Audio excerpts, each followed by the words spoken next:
আর এবার যে খবরে নজর রাখবো, ভারতীয় ফুটবলে যুগের অবসর নিচ্ছেন সুনীল ছেত্রী। 6 জুন কলকাতায় শেষ ম্যাচ খেলবেন সুনীল। বিশ্বকাপের যোগ্যতা অর্জন পর্বের ম্যাচ যুবভারতীতে কুয়েতের বিরুদ্ধে শেষ ম্যাচ। আন্তর্জাতিক ফুটবলে 93টি গোল করেছেন সুনীল ছেত্রী। জয়জ্যোতি ঘোষ আমাদের প্রতিনিধি রয়েছেন ফোন লাইনে। জয়জ্যোতি, কলকাতা থেকেই বিদায় জানাবেন আন্তর্জাতিক ফুটবলকে, অবসর নিয়ে কি বলছেন সুনীল ছেত্রী? একেবারেই দেখো, আজকে সুনীল ছেত্রী একটি ভিডিও পোস্ট করেন সকালে এবং তিনি ভীষণভাবে আবেগপ্রবণ। আর তিনি জানিয়ে দিলেন যে তিনি অবসর গ্রহণ করছেন।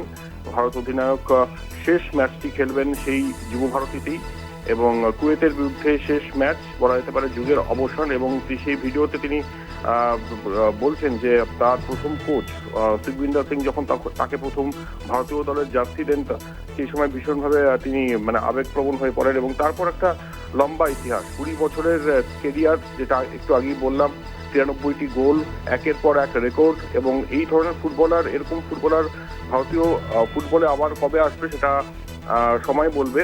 তবে একটা বিশাল কিন্তু অভাব অনুভূত হবে সুনীল ছেত্রীর চলে যাওয়াতে। আজ হঠাৎ করেই সকালবেলা তিনি যে ভিডিওটা পোস্ট করলেন সেটা কিন্তু অবশ্যই মন খারাপ করে দেবে ভারতীয় ফুটবল অনুরাগীদের। তবে কলকাতার জন্য পাওনা এটাই, প্রাপ্তি এটাই যে যুব ভারতীতে 6 জুন কুয়েতের বিরুদ্ধে বিশ্বকাপ যোগ্যতা অর্জন পর্বের ম্যাচে তিনি নামবেন শেষবারের মতো ভারতীয় দলের জার্সি গায়ে। ভাস্বতী, ধন্যবাদ জয়জ্যোতি।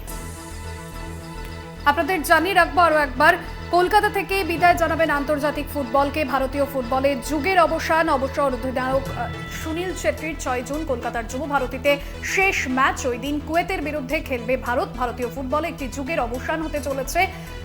আগামী 6 জুন যুব ভারতী স্টেডিয়ামে কুয়েতের বিরুদ্ধে বিশ্বকাপের যোগ্যতা অর্জন পর্বের ম্যাচ রয়েছে। সেই ম্যাচই দেশের জার্সি গায়ে সুনীলের শেষ ম্যাচ।